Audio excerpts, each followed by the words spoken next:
सियासत में अदावत की रवायत सदियों पुरानी है। राजनीति की बुलंदियों पर पहुंचने वाले हर शख्स के अतीत की कहानियां ऐसी अदावतों से भरी होती है, जिसमें किसी अपने को या तो मोहरा बनाकर या फिर उसे रास्ते से हटाकर आगे बढ़ने की परंपरा रही है। कुछ ऐसी ही कहानी है यूपी के दो ऐसे सियासी दिग्गजों की, जिन्होंने राजनीति की नर्सरी में एक साथ बढ़ना शुरू किया। लेकिन तमाम सियासी उठापटक के बाद भी एक नेता अपने पिता की बनाई विरासत से आगे नहीं बढ़ सका और दूसरे ने राजनीति के शिखर पर पहुंचकर सफलता की नई इबारत लिख दी।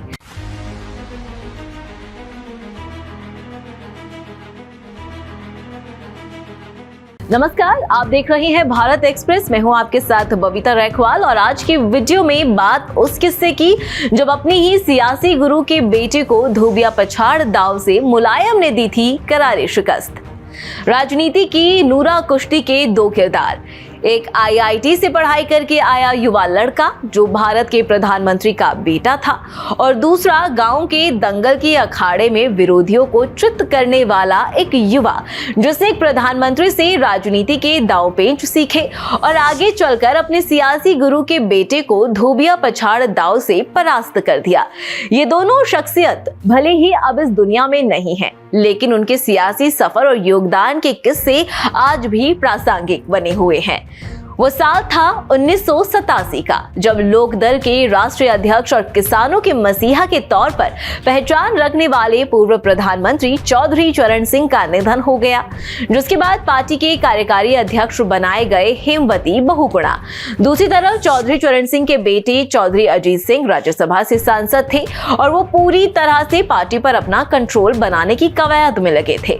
लेकिन दिक्कत ये थी कि पार्टी के ज्यादातर बड़े नेता, जिसमें नाथूराम मिर्धा, कर्पूरी ठाकुर, चौधरी देवीलाल और उत्तर प्रदेश विधानसभा के तत्कालीन नेता विपक्ष मुलायम सिंह यादव बहुगुणा के पक्ष में खड़े थे। मुलायम सिंह यादव का पार्टी में बड़ा कद था, इस कारण से वो अजीत सिंह के सियासी भविष्य की सफलता में बड़ा रोड़ा बने हुए थे।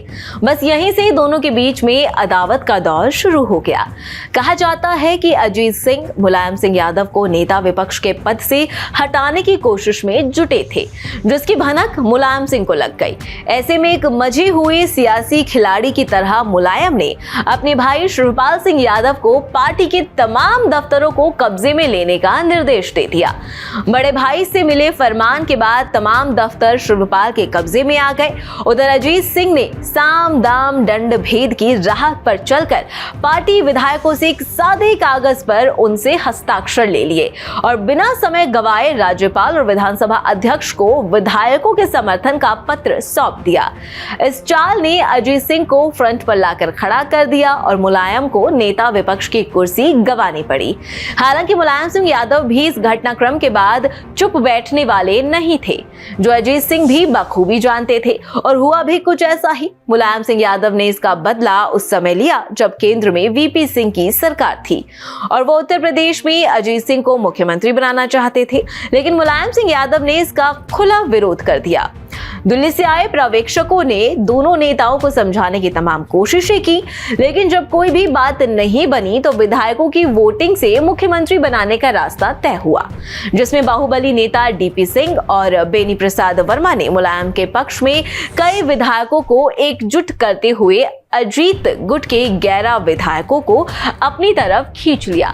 जब वोटों की गिनती हुई तब अजीत सिंह को 110 विधायकों का समर्थन मिला और मुलायम सिंह यादव को 115 विधायक का वोट, जिसके बाद मुलायम सिंह का मुख्यमंत्री बनने का रास्ता साफ हो गया। मुलायम सिंह से मिली सियासी हार के बाद प्रधानमंत्री वीपी सिंह ने सांत्वना के तौर पर अजीत सिंह को केंद्र में मंत्री बना दिया, लेकिन दोनों ही सरकारें ज्यादा दिन नहीं चली।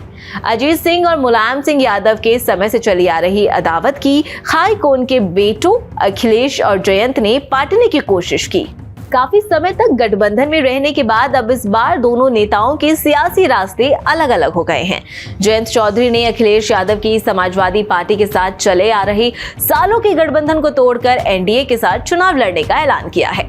फिलहाल इस वीडियो में इतना ही। इस तरह के चुनावी किस्से जानने के लिए देखते रहिए भारत एक्सप्रेस।